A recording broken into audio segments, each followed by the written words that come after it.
Humam Khalil Abu-Mulal al-Balawi, a man who lived 3 lives: as a devoted doctor, a fiery online jihadist known as Abu Dujana al-Khurasani, and a triple agent whose final act would shake the foundations of the CIA.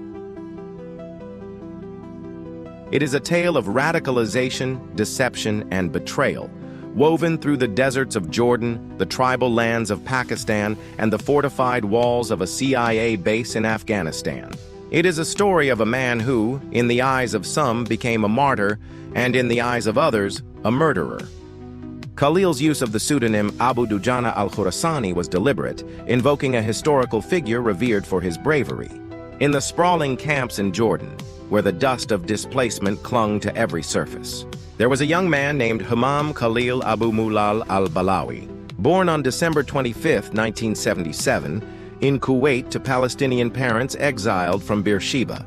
The 1948 Arab-Israeli War had uprooted his tribe, scattering them across the Middle East. And the 1991 Gulf War had displaced them again when Kuwait expelled its Palestinian population. Kuwait expelled the Palestinians for betraying the country that gave them refuge. You can watch our video to understand more about the Gulf War and why Kuwait expelled Palestinians.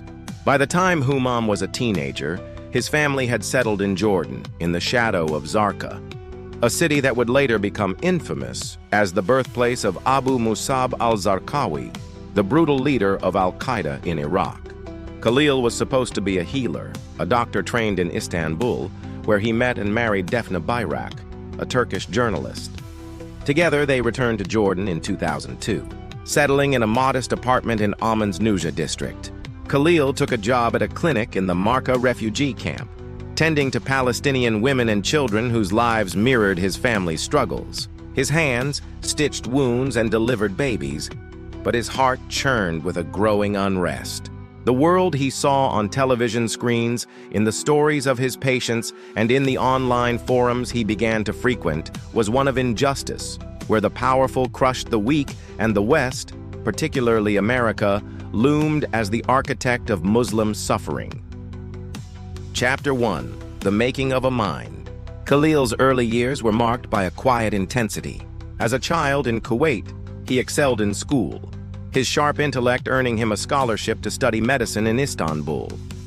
Turkey in the late 1990s was a crucible of ideas, where secularism clashed with resurgent Islamism. Humam, with his Palestinian roots and devout upbringing, found himself drawn to the latter. He read voraciously Islamic theology, political treatises, and the fiery writings of Sayyid Qutb, whose calls for resistance against Western hegemony resonated deeply. Yet Humam was no firebrand.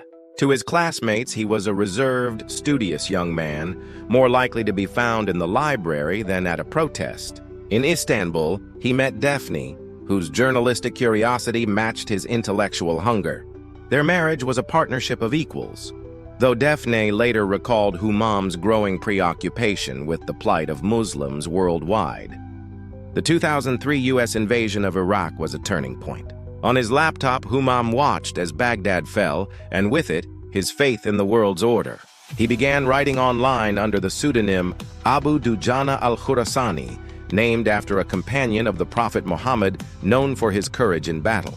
His posts on jihadist forums like Al-Hesba were poetic, passionate, and increasingly radical, decrying the arrogant, unjust, haughty West. He idolized Osama bin Laden and Abu-Musab al-Zarqawi, whose 2005 Amman bombings Humam later sought to rehabilitate in Jordanian eyes. By 2007, Humam's online persona had caught the attention of Western intelligence. The U.S. tipped off Jordan's General Intelligence Directorate, G.I.D., one of the CIA's closest allies in the Middle East. In January 2009, Jordanian authorities raided Humam's home, arresting him for his inflammatory writings. For 3 days, he was interrogated in a secret prison. The G.I.D. threatened his medical career and hinted at repercussions for his family, including Defne and their 2 young daughters. Under pressure, Khalil cracked quickly, offering names and details about jihadist networks he had encountered online. The Jordanians saw an opportunity. A well-educated, charismatic doctor with access to extremist circles could be an invaluable asset. Chapter 2: The Double Game. The G.I.D's plan was audacious. They would turn Khalil, transforming him from a jihadist sympathizer into a double agent who could infiltrate al-Qaeda's inner circles. The CIA, desperate for intelligence on Ayman al-Zawahiri, al-Qaeda's elusive second-in-command, eagerly signed off. Khalil was released after his brief detention, his slate ostensibly wiped clean. He told his family he was traveling to Turkey to continue his medical studies. But in March 2009, he boarded a flight to Peshawar, Pakistan, funded by Jordanian intelligence. His mission: penetrate the tribal areas along the Afghan border where al-Qaeda and the Taliban held sway. Khalil's arrival in Pakistan was a calculated risk. The federally administered tribal areas, FATA, were a lawless frontier, a labyrinth of mountains and villages where militants operated with impunity. To the G.I.D. and CIA, Khalil's credentials as Abu Dujana al-Khorasani gave him credibility among jihadists. He was to pose as a reformed extremist, offering his medical skills to the mujahideen while feeding intelligence back to his handlers. But Khalil had other plans. In a posthumous video, he would later boast, "The thing that's incredible is that I wished to join the land of jihad, but hadn't succeeded, and then this idiot, his Jordanian handler, shows up and offers to send me there. My dream was coming true." Khalil quickly made contact with the Pakistani Taliban, led by Hakimullah Mehsud and al-Qaeda operatives. He presented himself as a loyal jihadist, sharing the intelligence he was supposed to gather for the CIA. To maintain his cover, he sent occasional reports to his Jordanian handler, Captain Sharif Ali bin Zaid, a cousin of King Abdullah II. These reports were tantalizing. Coordinates of Taliban positions, snippets of conversations with mid-level al-Qaeda figures, and, most provocatively, a video of Khalil sitting with senior militants in a tent. The CIA was thrilled. Here was a source who could potentially lead them to Zawahiri, or even bin Laden himself. But doubts lingered. Some G.I.D. officers warned that Khalil's conversion seemed too convenient, his intelligence too perfectly tailored. Captain Zaid, however, was convinced of Khalil's loyalty, swayed by the doctor's charisma and the promise of a career-defining coup. The CIA, equally eager, overlooked security protocols. Khalil was not just a double agent. He was a triple agent, playing both sides with a gambler's nerve. Chapter 3. The Road to Coast. By late 2009, Khalil reports grew bolder. He claimed to have information on Zawahiri's whereabouts, a prize that could reshape the war on terror. The CIA arranged a meeting at Forward Operating Base Chapman, a fortified CIA outpost in Khost, Afghanistan, near the Pakistani border. Chapman was a hub for drone operations, its personnel tasked with hunting high-value targets like Zawahiri. On December 30, 2009, Khalil was driven from Miranshah, Pakistan, to Khost by Argawan, the Afghan chief of external security at Chapman. The car passed through 3 security checkpoints without a thorough search, a testament to the trust Khalil had earned. At Chapman, anticipation was high. 13 CIA operatives, including some of the agency's top al-Qaeda experts, gathered to debrief Khalil. Among them was a woman considered the CIA's foremost authority on al-Qaeda, her identity still classified. Captain Zaid, Khalil's handler, was also present, eager to see his asset deliver. But as Khalil stepped out of the car, something was off. He kept one hand in his pocket, his demeanor tense. Before security guards could search him, he detonated a 30-pound bomb sewn into a vest beneath his clothes. The explosion was catastrophic. 7 CIA officers, Captain Zaid and Argawan, were killed instantly. 6 others were wounded. The blast, the deadliest attack on the CIA since the 1983 Beirut embassy bombing, sent shockwaves through the intelligence community. Al-Qaeda and the Pakistani Taliban claimed responsibility, releasing a video of Khalil with Hakimullah Mehsud, vowing revenge for the 2009 drone strike that killed Baitullah Mehsud, the former Taliban leader. Chapter 4. The Martyr's Testament. In a 43-minute video released by al-Qaeda's media wing, As-Sahab, on February 28, 2010, Khalil recounted his journey from doctor to suicide bomber. Speaking in Arabic and English, he sat beside a block of C4 explosive, his voice steady but impassioned. "I plan to kidnap only the Jordanian officer," he said, referring to Captain Zaid. But when I saw the CIA team, it was a gift from Allah. I knew the best way to teach them a lesson was with a martyr's belt. Khalil's motives were complex, a tapestry of personal grievance, ideological fervor, and strategic calculation. His family claimed his radicalization deepened after his 2009 arrest, when Jordanian authorities humiliated him and threatened his loved ones. They turned him from a human doctor to a person with a heart full of negative and hostile emotions, his father told reporters.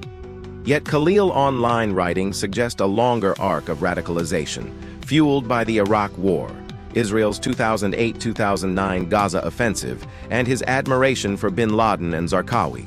The video also revealed Khalil's cunning.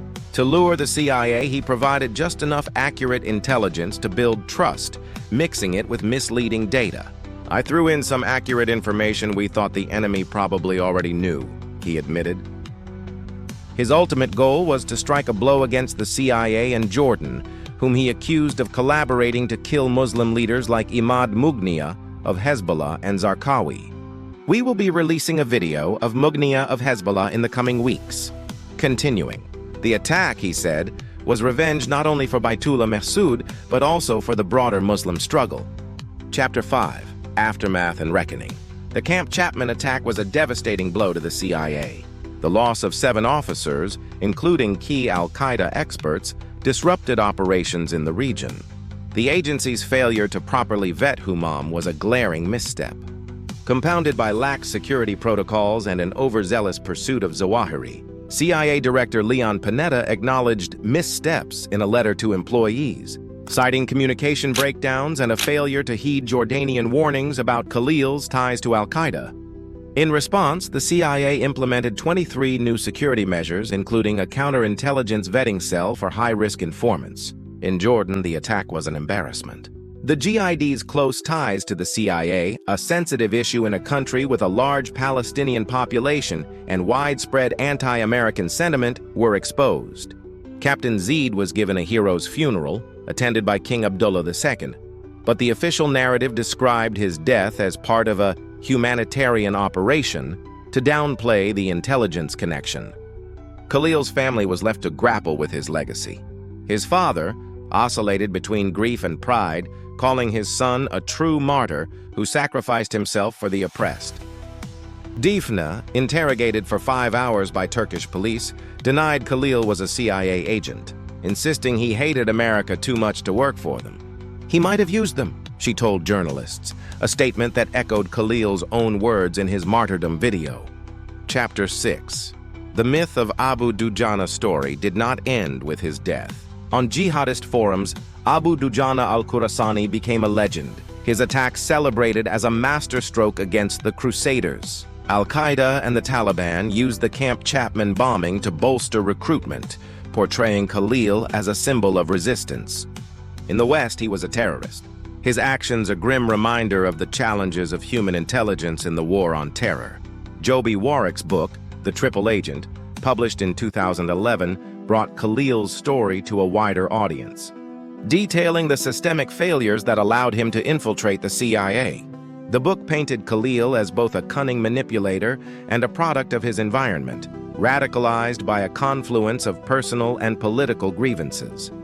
Scholars like Clark Macaulay and Metin Turkin argued that Khalil's radicalization unfolded in 2 phases: a gradual hardening of opinion in Jordan, followed by a rapid shift to violent action in Pakistan, enabled by the very intelligence agencies that sought to control him.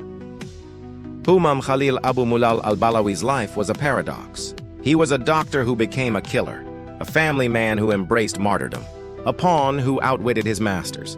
His attack on Camp Chapman killed 9 people, wounded 6 others, and exposed the vulnerabilities of even the world's most powerful intelligence agency.